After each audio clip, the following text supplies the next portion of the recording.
We're about to spoil the entirety of Black Ops 2. You've been warned. Tyler, we need to talk. What did I do? We need to talk about the Black Ops 2 campaign. We do, because it's a hugely popular series, and it is that way for a reason. But we sort of have to figure out how we feel about this. Yeah, I mean it's of course a game that has has its zombie mode, of course, has multiplayer. Probably what we'd prefer, but we thought it'd be worthwhile to sort of sit down and isolate on the campaign and talk about it. And I guess, I don't know, I mean, it's one of the most underwhelming stories I've played in a game this year. It's a bizarre story, kind of, and it's bizarrely told. Strangely, the techniques, the cinema techniques in it are just baffling. I think you mentioned it seemed like multiple different directors were doing different parts of it, and they just kind of mashed it together. Yeah, it's pretty incoherent. But before we get into that, maybe we should talk about what we like first, get that out of the way. That's probably a good place to start. Sure. I like the Strikeforce missions. So these are sort of the standalone gameplay-driven missions where they've added this like RTS perspective. You're up in the air managing different troops. You maybe have like a quadrupedal drone you're managing, a turret, and a couple like fire teams. And you're sort of pushing these guys around. The initial one, you're defending this base, and there's like 3 pieces of technology on the outside of the base. And if 2 of them collapse or are destroyed, the enemies, swarm into the center of the base. So that's kind of an interesting destruction. It's sort of a wave-based survival mode in a different form. The AI isn't that great. Like a lot of my teammates were dying and stuff, but it felt good to sort of jump around, take direct control, and it's at least like a different take on Call of Duty. I guess I'd also call out a couple of the weapons that I liked. There was the, what was it called? The Storm PSR, the piercing sniper rifle. Mm-hmm. You actually get access to this later in the game. And the whole, like, part of the context of Black Ops 2 is this future war setting, where so much of the fighting is done by technology and drones and things like that. But yeah, this X-ray sniper rifle where you have this mechanic where you can charge it, you can hold down mouse 1 to shoot through walls. That was kind of nice. I mean, that's just a different thing to be doing rather than running around shooting everybody with an AK or something. And there's also this like flechette grenade launcher that you get at the beginning of the game. So I think it's fair to say like the future weapons were welcome to me. Yeah, I was enjoying those sort of sticky grenade launcher thing, even though I didn't know what it did at first until I realized that it was blowing people up.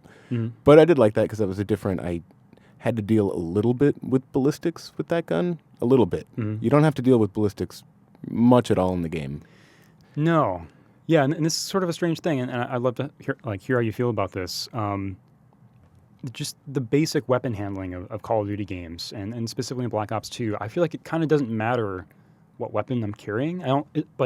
They've added this customization screen in the single player, which is another thing I like. I mean, I like the notion that instead of like fumbling through the environment trying to find the gun I want in the campaign, I can get to choose that up front and bring it into each mission and change that and experiment. In most missions, I ended up changing weapons partway through, but I did I always like sniping. I like scoped weapons. I did I could start every mission with a scoped weapon, but that's what you were just saying. I mean, I never had a hard time. But does it really matter? Whatever weapon I chose, I was fine. I mean, most of the enemies are dropping in 2 shots, 2 or 3. Yeah, would you agree? Yeah, I mean, with the sniper rifles, it'll be 1 above the waist. Mm-hmm. I mean, if you hit a leg, you might need another shot.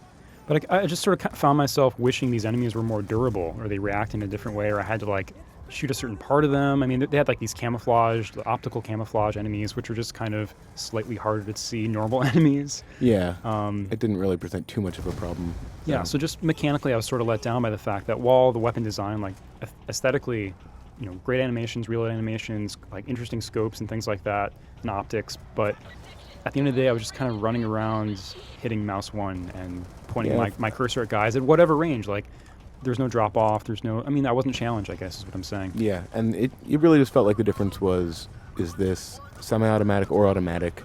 Is this low rate of fire or high rate of fire? And that was about it. So what about the story itself? I mean, this is the second Black Ops game, of course, and it's Treyarch's 5th Call of Duty game.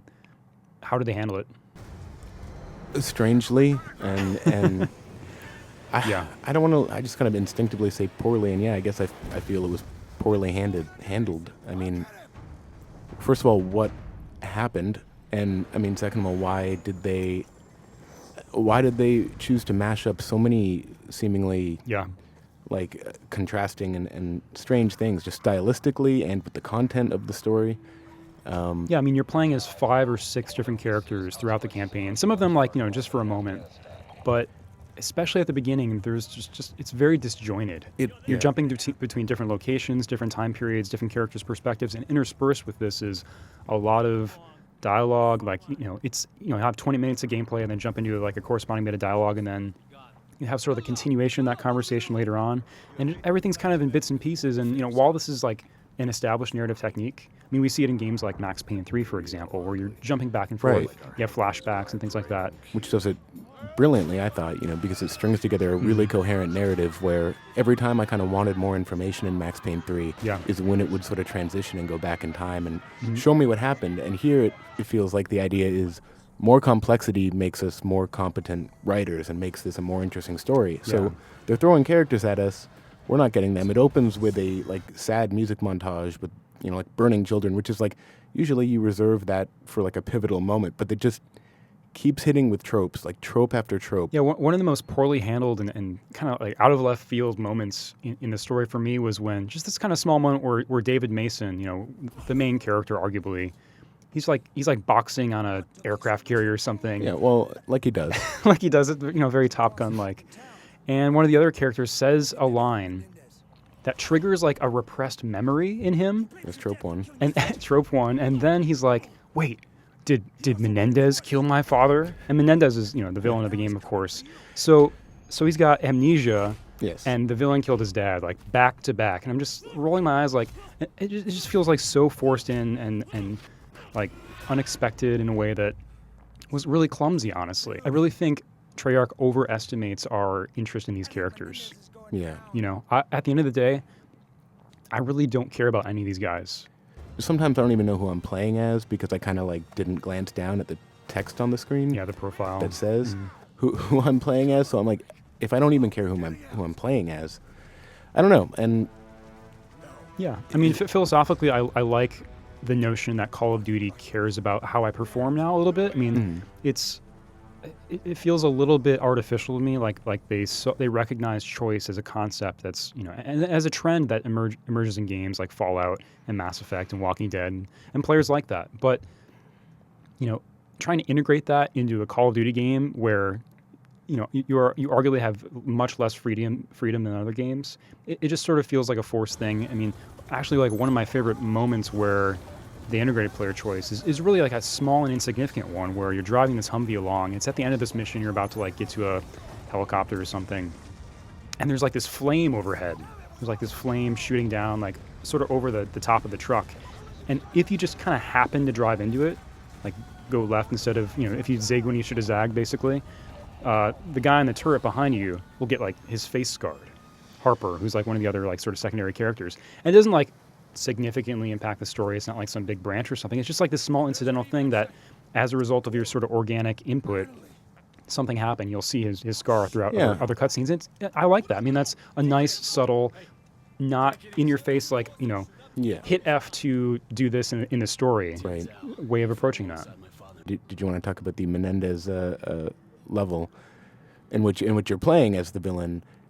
Yeah. And on the topic of like the text on the screen sort of being used to try to string everything together, that opens up and you are Menendez, the villain, and you're next to your sister, and it kind of comes up with like the lower third that says, Raul Menendez by the bed of his sister, with incredibly specific, on-screen text explaining this scenario to me like it's kind of a children's book, and I've opened up to the page and it has to tell me which characters are on the page and kind of what's about to happen. Yeah, I mean, another sequence that stuck out to me, more in terms of gameplay than story, I guess, is, at one point, LA is getting invaded by this, the U.S. drone fleet. Menendez has assumed control of the drone fleet and whatnot. And you jump into the seat of an aircraft, this future aircraft, the F-38, sort of like a VTOL Harrier type aircraft. And you're flying around, you're shooting drones, but it's just such it's such a moment that expresses how Call of Duty does not trust me as a gamer to sort of make my own decisions or sort of even trust my own skill. Yeah, you've got these green highlighted vehicles which you're protecting, and it's just very, I don't know, it's very hand-holdy, honestly. Just the way that I can't adjust the lift or the altitude of the aircraft, and then it sort of transitions into a chase sequence that just really feels like a light gun game, honestly, an arcade gun, like Time Crisis game. I will say that I think the game gets a lot more coherent once they decide what decade they want to be in. Yeah. Toward the end of the game, it's sort of the template we're seeing emerging in games like Homefront and Crisis 2 and 3, actually. Attack on America. That's something we can all understand and relate to. It gets a little bit more focused and interesting, and you sort of end up with 4 endings that are a little bit similar, like they take pieces from each other based on different decisions you make in the game. And I was happy with that. I mean, it's not necessarily the big sort of payoff people expected and sort of complained about for Mass Effect 3, for example, where everything you do has a corresponding like output effect. It's not like that, but I don't necessarily demand that. But what I do have a problem with, Tyler, is the ridiculous sort of Easter egg that in the credits sequence. Did you watch that? Yeah, it's upsetting to, I think, our intelligence. It's insulting. I feel like I have a disease now, honestly. Yeah. I feel like I lost bone density or something. I kind by of wish watching you that. hadn't told me about it. It's pretty bad. So I mean, let's talk about what happens there. So, there's sort of the ending of the game is sort of like punctuated by the credits themselves, first of all. But after that, there's sort of this strange, alienating sequence where the main characters, including Menendez, the villain, and Woods, get together, and they're hanging out. They're talking, and they're like backstage and holding musical instruments, and then they go on stage and they're playing with the members of the band Avenged Sevenfold for some reason.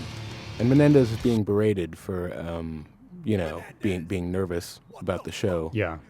And Woods gets up out of his wheelchair and says that was because he was lazy, and then plays the drums. And then the cast of the game is there They're all dancing. Just to be devil's advocate, why shouldn't I just shrug this off? I mean, it is kind of an Easter egg. It is sort of like a Yeah. it's a jokey sequence thing.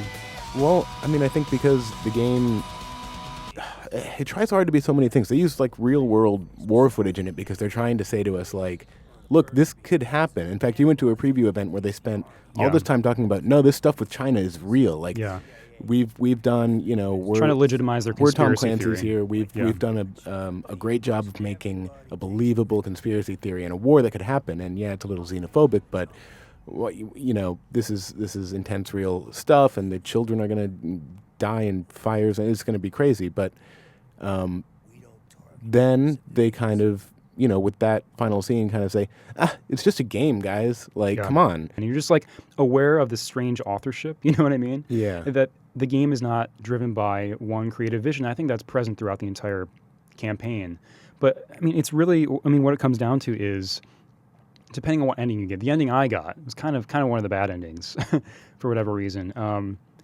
And in that sequence, Menendez is, this is pretty gruesome. He's digging up the body of his already dead sister, her grave, and he sits into it and he pours gasoline on himself and self-immolates.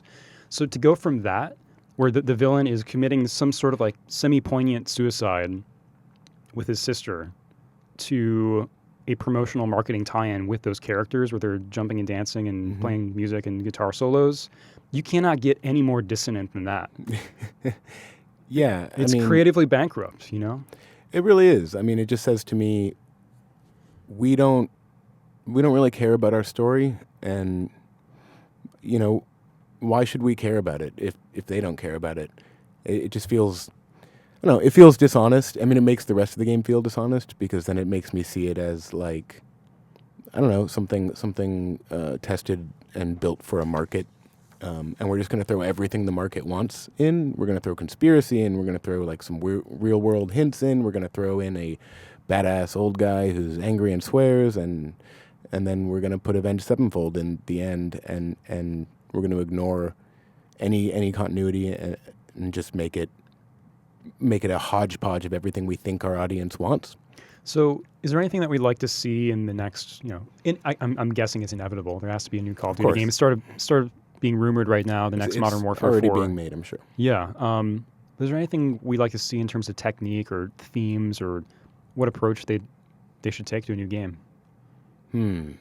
That's tricky. I mean, I did like the Call of Duty 4 Modern Warfare campaign. I think it still had some of these same problems. It still got a little convoluted in places, but they kept the amount of cutscenes and the amount of story, I guess, more limited, and I think that's what it needs, is just more limits. It needs an editor, really. It needs someone to come in and say, let's let the player play for another 15 minutes before we add more story, because they've had enough story right now. Like, they've had enough back and forth dialogue and enough cuts to different characters.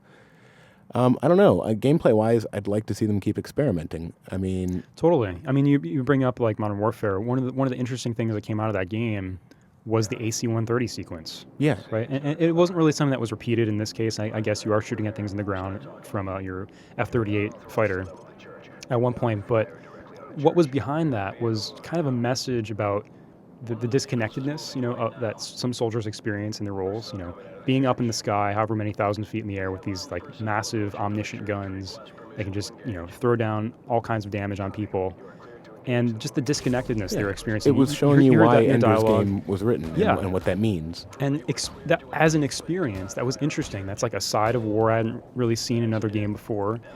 And it was even though mechanically it was like, just target shooting and moving around, it was challenging. You had to like lead targets. You had to decide, like, you had to manage cooldowns with the different caliber weapons and things like that. I mean, the game continues to be, in general, about appeasement. You're being appeased as a player. And there's just a general philosophy of more is more, I think. More enemies, more guns, more choice, more options, more locations, And like, I died plenty, but that doesn't make a game hard, the fact that you died. Oh, sure. Yeah. Like... There's a certain inevitability to your winning. And I like that they're tempering that. I want to reiterate that they're tempering that with some loss conditions. I mean, there's like a female scientist character that can die in a couple different ways, which is interesting. It's not just a single like binary moment. So in general, I guess our recommendation for the next Call of Duty game is more experimentation, try and get better at choice. And edit. Edit a great deal. And fewer, like pop rock band tie-ins. Yeah, that, like, would really muddle all the meaning of any meaning that was in your story. And the dialogue. And then the dialogue. Oh, man. Definitely could have used. I mean, some of it was just like the line you mentioned. Did Menendez kill my father? And then there were just some really weird lines in there. And, when like David Mason, like as a child, is up in the tree and he falls. Yes. And his like dad makes fun of him. And his dad's just, David, you're 7 years old, David, stop acting like a baby.